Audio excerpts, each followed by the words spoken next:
है concept number 2 के रूप में। आप यहाँ देख सकते हैं कि यहाँ पर हमने मतलब राइट क्या किया है दोस्तों, मैंने लिखा है कि अगर किसी सेंटेंस में हमको दो सब्जेक्ट के बीच में, मतलब हम इसको सब्जेक्ट 1 मान लेते हैं मेरे प्यारे दोस्तों और इसको हम सब्जेक्ट 2 मान लेते हैं। अगर किसी सेंटेंस में दो सब्जेक्ट के बीच में हमको विद, अलॉन्ग विद या टुगेदर विद, इन तीनों में से कोई भी एक वर्ड, कोई भी एक लिखा मिल जाता है मेरे प्यारे दोस्तों, तो याद रखिएगा अलॉन्ग विद, टुगेदर विद, इन तीनों में से कोई भी एक प्रेपोजिशन हमको दो सब्जेक्ट के बीच में लिखा मिल जाता है, तो जो आने वाला वर्ब होगा मेरे प्यारे दोस्तों वो सब्जेक्ट 1 यानी पहले सब्जेक्ट के अकॉर्डिंग वर्ब आएगा।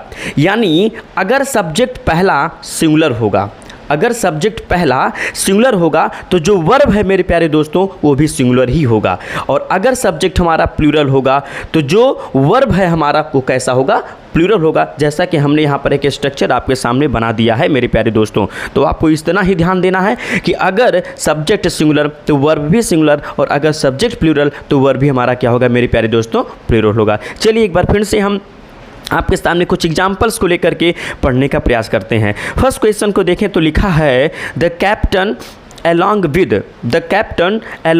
with the soldier, सॉरी माफ़ कीजिएगा, the captain along with all the sellers were welcomed. अगर इस क्वेश्चन की बात करूं मेरे प्यारे दोस्तों तो यहाँ पर आप देख सकते हो, यहाँ पर हमको लिखा मिल रहा है along with। जी हाँ मेरे प्यारे दोस्तों, यहाँ पर लिखा मिल रहा है along with। अब अगर इस along with को देखें तो इसके ठीक पहले ये जो लिखा है एक सब्जेक्ट ये है, और इसके ठीक बाद ये जो लिखा है मेरे प्यारे दोस्तों एक सब्जेक्ट ये है। अब अगर इन दोनों सब्जेक्ट को मैं ध्यान से देखूं तो ये सब्जेक्ट 1 है और ये सब्जेक्ट 2 है। अब अगर इसको ध्यान से देखें तो मेरे प्यारे दोस्तों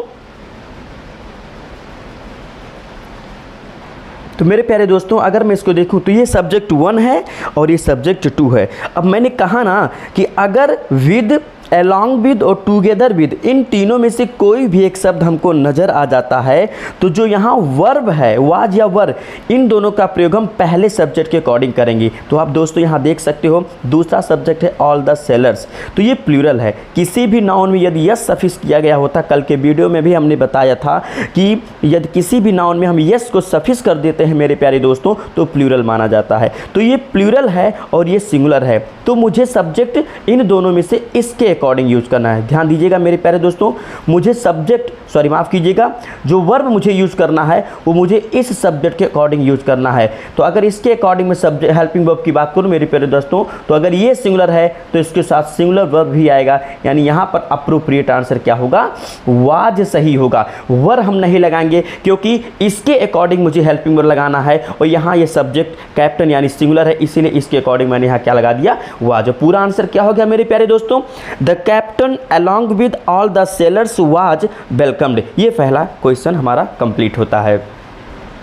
दूसरे क्वेश्चन की बात करूं मेरे प्यारे दोस्तों तो फिर से देखिए लिखा है the doctor with his interns his is are due to arrive. इस क्वेश्चन को देखें तो यहाँ पर भी हमको एक प्रेपोजिशन लिखा मिल रहा विद। अब विद की बात करें तो फिर से वही सेम कंडीशन, इसके ठीक पहले एक सब्जेक्ट हमारे सामने द डॉक्टर है और दूसरा सब्जेक्ट है हिज इंटर्न्स, तो फिर से वही काम करेंगे।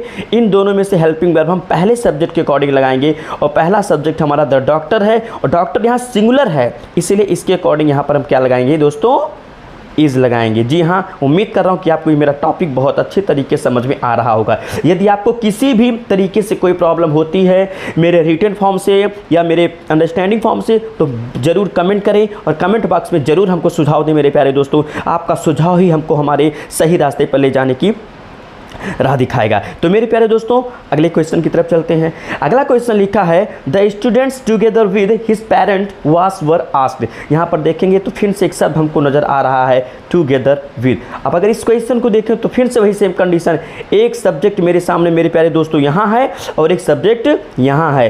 अब की बार फिर से वही सेम काम करेंगे, इसके अकॉर्डिंग हेल्पिंग को लेकर के जाएंगे। तो यहाँ पर अब की बार देखिए स्टूडेंट है, स्टूडेंट्स है, यानी ये प्लूरल है, और अगर सब्जेक्ट 1 प्लूरल हो तो प्लूरल वर्ब आएगा। यहाँ मैंने लिखा है अगर सब्जेक्ट वन प्लूरल है तो वर्ब भी प्लूरल होगा, अगर सब्जेक्ट सिंगुलर है तो वर्ब भी सिंगुलर होगा। यहाँ सब्जेक्ट सिंगुलर था इसीलिए इसके अकॉर्डिंग मैंने सिंगुलर वर्ब यूज किया, यहाँ सब्जेक्ट सिंगुलर था इसलिए इसके अकॉर्डिंग मैंने सिंगुलर वर्ब यूज किया, लेकिन यहाँ सब्जेक्ट प्लूरल है इसलिए इसके अकॉर्डिंग मेरे प्यारे दोस्तों हम प्लूरल वर्ब यूज करेंगे। इसीलिए मेरे प्यारे दोस्तों यहाँ पर वाज ना लग करके अब की बार हम वर्ब का यूज करेंगे, वर्ब का यूज करेंगे। अतः मेरा यह आंसर तैयार होता है the students together with his parents was the verb asked.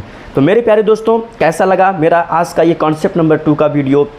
उम्मीद करता हूँ कि बहुत अच्छे तरीके से समझ में आया होगा। एक बार फिर से मैं रिवाइज करवा देता हूँ। मैंने कॉन्सेप्ट नंबर 2 के रूप में बताया मेरे प्यारे दोस्तों कि अगर दो सब्जेक्ट के बीच में हमको विद, अलॉन्ग विद और टुगेदर विद नज़र आ जाता है तो जो वर्ब आएगा वो सब्जेक्ट 1 के अकॉर्डिंग आएगा। यानी सब्जेक्ट 1 अगर सिंगुलर है तो वो भी सिंगुलर होगा, सब्जेक्ट 1 अगर प्लूरल है तो वो भी हमारा प्लूरल होगा। यहाँ सब्जेक्ट 1 कैप्टन है, सब्जेक्ट 2 हालांकि आपको किसी वीडियो में ज़रूर मैं बताऊंगा कि ये जो दूसरा सब्जेक्ट जिसको मैं बोल रहा हूँ मेरे प्यारे दोस्तों, ये हकीकत में देखा जाए तो ये कोई सब्जेक्ट नहीं है, ये ऑब्जेक्ट होगा। लेकिन कैसे ऑब्जेक्ट होगा ये बात के किसी वीडियो में बहुत अच्छी तरीके से आपको समझाऊंगा। फिलहाल अभी ये मान के चलिए कि ये भी एक सब्जेक्ट है, ये भी एक सब्जेक्ट है, ये सब्जेक्ट 1 होगा और ये सब्जेक्ट 2 होगा। तो जो भी हेल्पिंग वर्ब यहाँ हमने यूज किया है वो सब्जेक्ट 1 के अकॉर्डिंग। यहाँ कैप्टन सिंगुलर था इसीलिए वर्ब सिंगुलर यूज हुआ, यहाँ कैप्टन सिंगुलर था इसलिए सिंगुलर वर्ब यूज हुआ। लेकिन यहाँ सब्जेक्ट यानी स्टूडेंट प्लूरल, यानी स्टूडेंट से प्लूरल है इसलिए मैंने वर्ब यूज किया प्लूरल। तो मेरे प्यारे दोस्तों बस आज के लिए इतना ही और उम्मीद करेंगे ये वीडियो आपको बहुत अच्छा लगेगा। कोई दिक्कत होगी तो ज़रूर कमेंट बॉक्स में कमेंट करके बताइएगा। फिर मिलेंगे एक और नए कॉन्सेप्ट के साथ, तब तक के लिए गुड नाइट, धन्यवाद मेरे प्यारे मित्रों, जय हिंद जय भारत।